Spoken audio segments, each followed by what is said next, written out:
Hi everyone, welcome back to the channel. Car update. 2S4 Tyulpan, or Tulpan, meaning tulip in Russian, remains one of the most formidable self-propelled mortars in the world, largely unmatched in its firepower, design philosophy, and battlefield role. While it first entered service in the 1970s, this Soviet-era behemoth continues to evolve. In 2025, it's not only still relevant, it's been upgraded, adapted, and re-employed in modern hybrid warfare across multiple regions.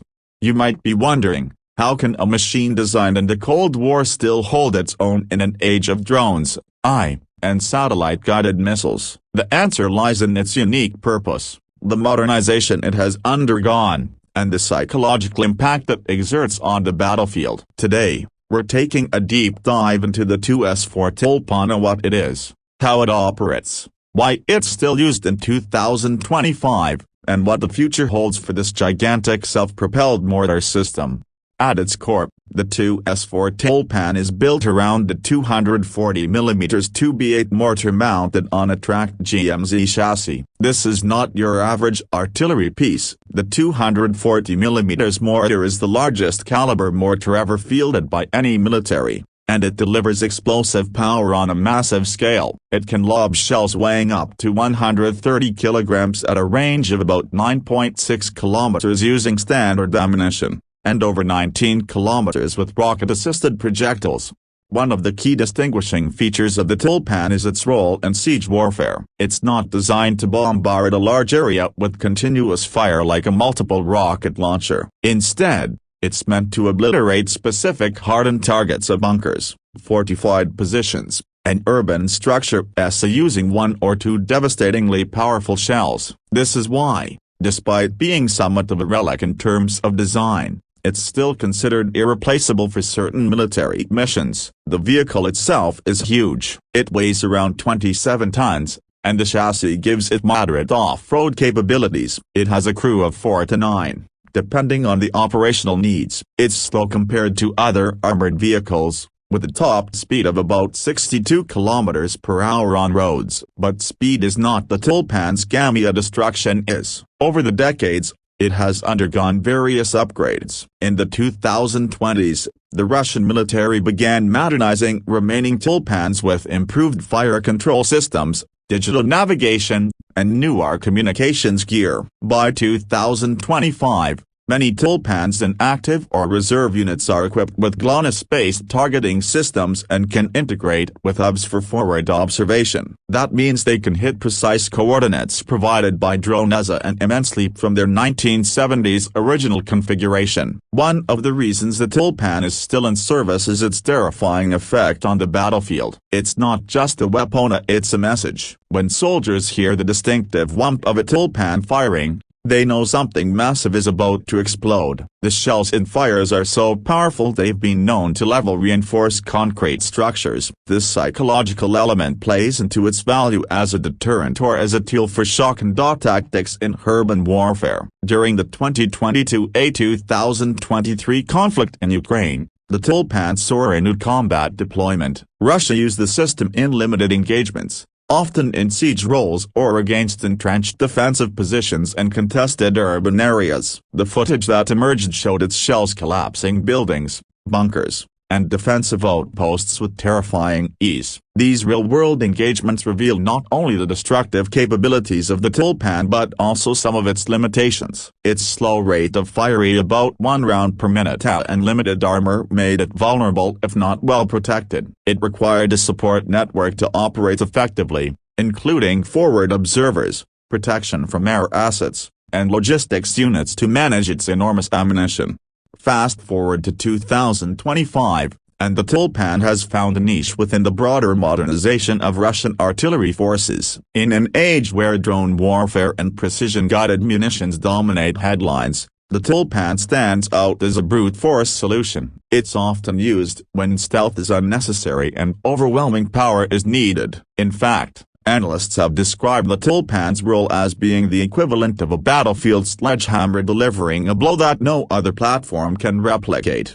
So what does a modern-day Tulpan mission look like in 2025? Let's walk through a hypothetical scenario. An urban stronghold in a contested region has been fortified over several months. Surveillance drones identify a hardened command post inside a former government building. Airstrikes are too risky because of heavy air defenses, and conventional artillery lacks the penetrating power. In comes the Tulpan. The crew rolls the vehicle into a pre-surveyed firing position, protected by armor units and anti-air systems. Coordinates are fed into its fire control system. With drone confirmation, a single 130-kilogram high-explosive shell is fired in a high-arc trajectory. The result: the command post is neutralized with surgical brutality. It's a textbook example of how legacy systems, when combined with modern targeting intelligence, can achieve outsized results. Now let's talk ammunition. The 2S4 can fire a wide range of shells,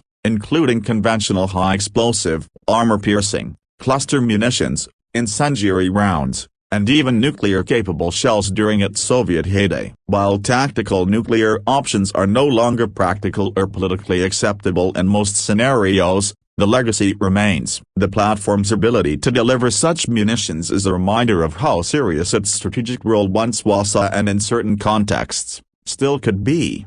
In 2025, the most commonly used rounds are guided high-explosive and bunker-buster shells. With GLONASS support and AV spotting, these shells can achieve impressive accuracy. The Tulpan can effectively hit a window in a building from 10 kilometers away, not bad for a 50-year-old design. The issue of ammunition supply has also seen modernization. Ammunition for the Tulpan was once in short supply, with some reports suggesting Russia had to restart production lines. By mid-2020s, stockpile management and localized manufacturing have somewhat alleviated this problem. The mortar's sheer size and complexity means you don't need 1,000 shells, you just need a few in the right place at the right time. Another interesting angle in 2025 is the emergence of foreign interest in systems like the Tulpan. While no other country fields anything quite like it, some nations have expressed interest in similar capabilities. There's growing chatter in military forums about the feasibility of heavy self-propelled mortars for urban warfare. Countries engaged in anti-terror operations or mountainous warfare environments are taking notes. Even though the Tulpan isn't exported, its battlefield performance is being studied globally. Critics often ask, is there still a role for such an old and specialized system in the future of warfare? With rapid advancements in drones, loitering munitions, hypersonic missiles, and autonomous combat vehicles, the Tulpan seems almost anachronistic. But that's exactly why it still works. It's not competing in the same arena. It's a specialized tool that fills a narrow but critical capability gap, delivering ultra-heavy firepower at relatively short notice without needing air superiority.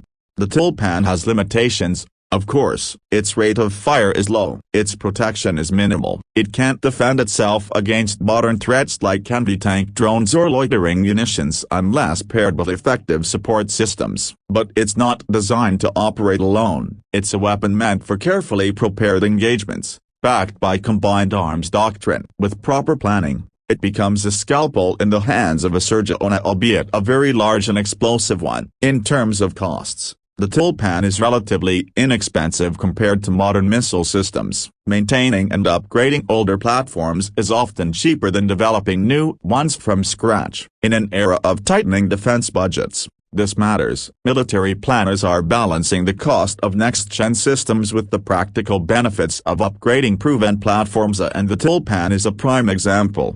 Looking into the future, some analysts predict further evolution of the Tulpan concept. We might not see an entirely new 240mm platform, but the principle of high-caliber, mobile siege weapons could be adapted with robotic automation. Imagine a drone-guided, self-firing version of the Tulpan, operated remotely, carrying GPS-guided munitions and integrated with battlefield AI. That's not science fiction, that's the logical extension of today's trends. In summary, the 2S4 Tyulpan in 2025 stands as a reminder that not all progress is about going smaller, faster, or lighter. Sometimes, brute force still has its place. When you need a hammer to break the fortress wall, There are few tools better suited than the Tyulpan. It's an artifact of Soviet engineering that refuses to become obsolete because nothing else does what it does quite as well. From urban combat to counter-fortification roles, from psychological warfare to strategic messaging, the Tyulpan delivers impact in every sense of the word. Whether it continues to be used for another 5 years or another 50, its legacy as one of the most powerful self-propelled mortars ever built is already cemented in military history. Would you like me to format this as a downloadable script file or add timestamps for video editing?